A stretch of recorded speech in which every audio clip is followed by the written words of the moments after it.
So I'm Sarah Boone, the Home at Last case manager, and this is Miss Roxana, as you saw move in the previous video. So we had talked about doing an interview to kind of let people know what it's like to be on the streets, a female on the streets, and then what it's like to be housed, and kind of your story and what it was like for you. It's totally different. Yeah. So go ahead and tell us how you became homeless. Me and Rover were from Kansas, a little big town called Parsons, Kansas, and I just got tired of living there.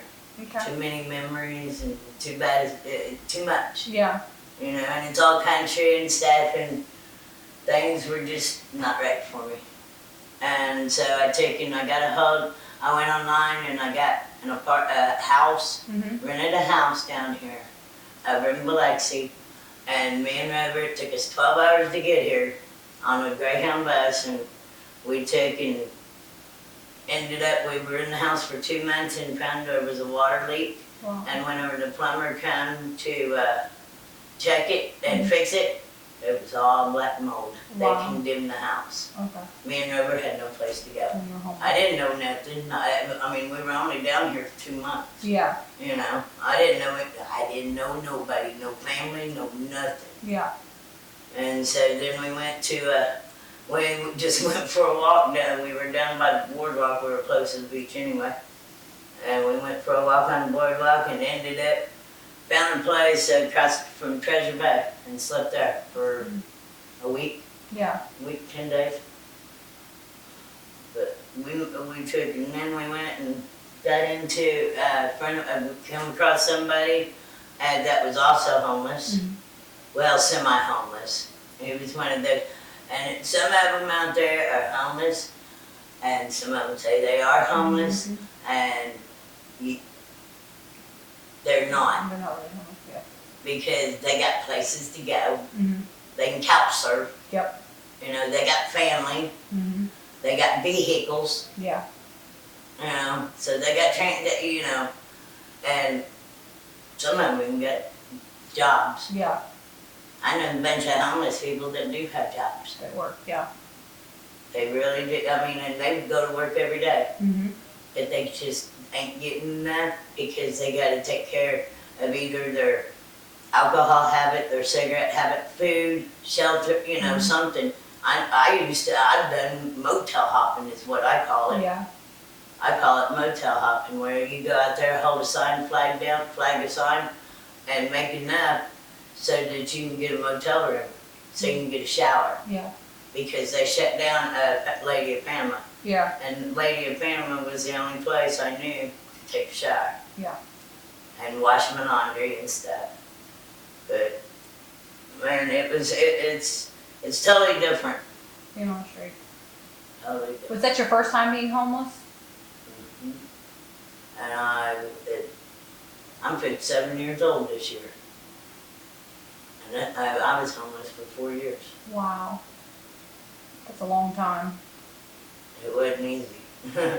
And I ended up, I stayed in a little, I guess you would call it a campground. And I never knew nothing. I mean, I've gone camping, don't get me wrong. I'm a farm girl. Yeah. Camping for fun. Yeah. Camping, for fishing, for hunting, for just relaxing, you know. Well, if you're fishing and hunting, you are relaxing. Yeah. You know? Yeah. I love fishing. Yeah, you know, and I've never had to actually live in a tent in my entire life. Yeah.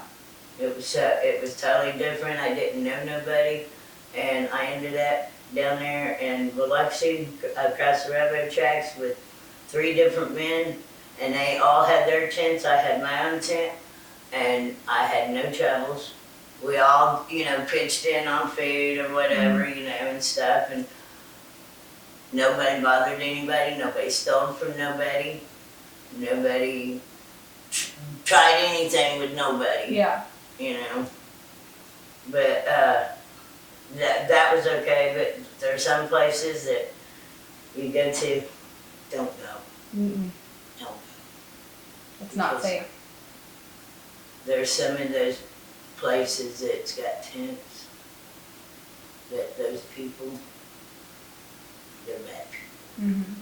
They wanted, they they're not gonna change. Yeah. But there is some places out there that, and some people out there, they wanna change. Yeah, I agree. And, but then again, you also got those ones that say, oh, I wanna change. Yeah, I want a place, but then they're right back out on the street. Mhm. Because they know nothing else. Yeah, I agree. We always go back to what we know. I ain't going back to the farm. No, you're not. You're not going back to the woods either. I'm not going back to the farm, that's what I know. What was the hardest part about being a woman and being homeless? Quite a few things. Okay. Number one, you gotta stay clean. Yep, hygiene. Okay. Especially if you're a woman that still has her periods. Yeah. Yeah, that's true. And you gotta watch out for the critters on that time of month. Yeah. Yeah, I think a lot of people don't think about that. Now, there's coyotes that run around out there. Yeah. There's coyotes, I've seen bobcat. Wow. I took and woke up and curled up next to snakes, coons, possums, and rovers right there with us. She's curled up right next to them with me, you know. You're a mighty protector. Oh, yeah. But, and that, and you ain't got eyes all around your head. Yeah. And you gotta keep your head about yourself. Mm-hmm. And be true to yourself. Yeah. Because if you're a woman out there, then men will eat you alive. Mm-hmm. Yeah. I mean, there's some bad men. Nothing's ever happened to me Yeah. in any way, shape, or form. No one that whenever I've been out there flagging, I've had a few knuckleheads Yeah. approach me that are in vehicles. Mm-hmm. But none of the homeless ever come to me derogatory, nothing. Oh, good. Okay. Well, they probably think I hurt, which I would. Exactly. You're I'll tough. protect myself. Yeah, you're tough. I will protect myself. If I gotta take and pick up a ball, Yeah. I'm a big girl. I got muscles. I'm Yeah. a farm girl. Yeah. And I'm a German and Indian. Yeah. You know how to take care of yourself. I'm half and half. But you know, they gotta have eyes everywhere, Yeah. and they gotta sleep with one eye open sometimes, even in a tent, Mm-hmm. because those little locks they put on them tents, man, that ain't gonna stop a knife No. coming through that sidewalk. Yeah. I ain't gonna, you know. I know. I mean, you got the weather. Mm-hmm. And you can't stay clean, Yeah. and you don't know when your next meal's coming from. And there's a lot of those girls out there that take and they're hungry, Mm-hmm. or they need minimum hygiene. Mm-hmm. They need something. Yeah. And they'll go and break down. Yeah. And just, you know, and some of them, some of them, it's too embarrassing for them to get out there and hold a sign. Yeah. A lot of pride. I got pride. Yeah. I hold a sign, Yeah. and I'm very proud of it. I wave at every vehicle. Mm-hmm. I said, hello, how you doing? Oh, you look awful nice party today. Oh, I love that dress you got on. Aww. Oh, you got a good-looking husband out there. You better take him back home. How does it feel when they see you but they don't see you? Like when you get those people in the cars that kind of look but act like they don't see you. I make sure they see me. Good. I make sure I'm seen. Yeah. Look how big I am. Yeah. I mean, I'd have to stand on a chair. Yeah. Well, but no, I make sure I'm seen. Good. And everybody sees me. Mm-hmm. You know, but there is a lot of those people out there, a lot of those ladies and gentlemen Mm-hmm. that they won't do it. They'd rather go rob from a store and take it back or sell it or trade it or, you know, Yeah. or they would rather take and rob from their neighbor. Mm-hmm. You know, there's a lot of stealing going on in those tents. Yeah. How you gonna protect your stuff? Yeah. You know how much stuff I've had my Then you can't really call the police department to help. How you gonna call them? Yeah, how do you call them? Because a lot of them don't even have a phone. Mm-hmm. And then usually you're in a place you're not supposed to be. There's a lot of like fear about calling law enforcement to help you. There's a lot of it. Yeah, I mean, man, you gotta look over your shoulder for the popo too. Yeah. Mm-hmm. I mean, the popo is just as bad, if not worse. Mm-hmm. Because, you know, and they're gonna take, and they're gonna arrest you for holding a sign. Yeah. That's illegal. Yep. You remember when they did the arrested. permits they wanted everybody to go Oh and yeah, get? I had one. Yeah. But you know what? Here, just first of the year, I was up there at this one spot. I was holding a sign, just getting me enough so I can get me something to eat, and a pop and a pack of cigarettes. Yeah. That's all I wanted, and that's all I stay out there for. Mm-hmm. And I took and this cop pulled up next to me, young, tall, skinny black cop, pulled up next to me, and he says, "You know, you're under arrest." I said, "What for?" I said, "Man, I ain't done nothing." And he said, "You're obstructing traffic." I said, "Man, I'm right here." I said, "I'm getting ready to cross the road, man." I already had my sign put up and everything, you know. I said, "Man, I'm walking across the road. I'm heading down the road here." Yeah. And he said, "No, you're under arrest." And I said, "Okay." He never handcuffed me, never read me my rights. He asked me my name and everything and wrote it. I got the piece of paper. Yeah. And wrote it down on a piece of paper and said I had to go to court. I had to go to court in January, February. So I went to court. Man, they laughed at me. Yeah. I told them, you know, the cop never showed up. Yeah. But you know what? Who was actually obstructing the traffic? The cop. Yeah. Mm-hmm. Because cars were having to go around him to turn left. To get in, yeah. And in the end, there was nothing that came. I mean, it was They kind of a didn't do waste of nothing. time. Yeah. But sometimes, certain people now, I've seen the cops taken. Some of them needed to be arrested and taken to a mental institution, a hospital, or jail. Yeah. But some of them don't need to be arrested. I agree. And they take them to jail, and they ain't got no money to get out. Nope. They gotta sit there and wait at least, 3 days to a week Yeah. just to see a judge.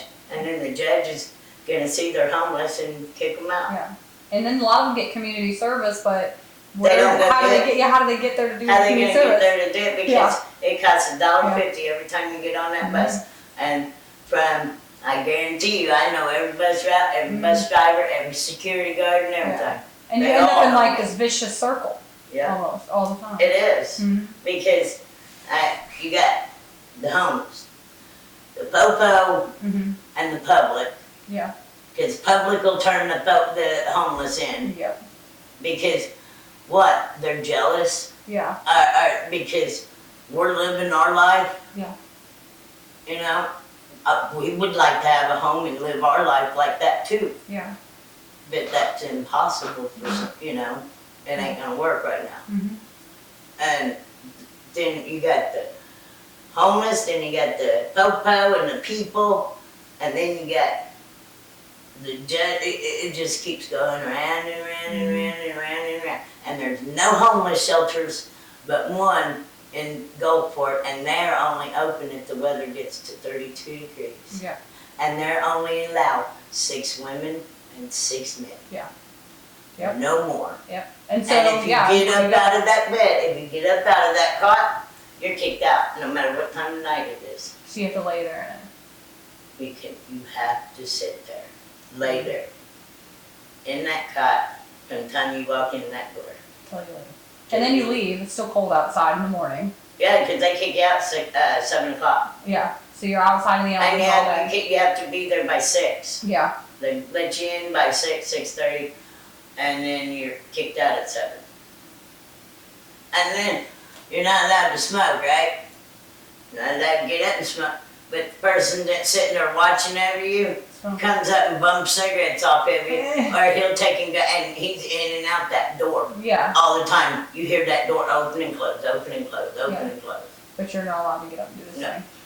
The only time you're allowed to get up is if you ask to use the restroom. And you have to have a key. So yeah, you were homeless during those really, really cold days this year. We had a lot of almost single-digit days. I seen sleep. We had sleep for a little bit. That's incredible. For a little bit, we had sleep. But, you know, I mean, it's just incredible that people just don't know. No. Don't walk my shoes until you walk them. Yep.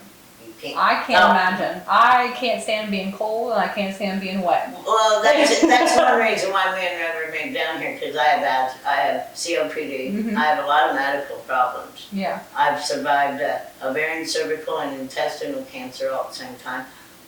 Plus my appendix had been busted and healed back over. Wow.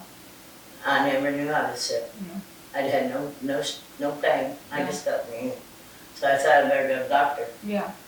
And I had 18 inches of my large cut out, 8 inches of my small cut out, a full hysterectomy, everything done. Done. Oof. And then I went back to work on the farm after I healed. And I was, you know, you gotta work. Yeah. And I had over 50 incisional hernia surgeries Goodness. right here. Yeah. So they put a wire mesh in. Mhm. Well, that wire mesh, 5 years later, I get a letter from the Bard Pharmaceutical Company saying, and that it's on that list of 7. Yeah. And so I went and had that taken out. And while I retired, that surgeon, Doc Stevens, Mhm. Yeah. I retard my buddy. I know all my doctors Yeah. by name. I used to go fishing, hunting, camping, Wow. skiing, Yeah. all that with them. That's cool. Boating, canoeing, whitewater rafting, all that with Yeah. them. Even my pharmacist, Yeah. you know. But then I retired him, so I went to this other one, and he put another one. He took the old one out, the recalled one out, Mhm. and put a new one in, and did not give me not even through the IV antibiotic, and kicked me out the next day. Wow. I was at his office, I was at his house.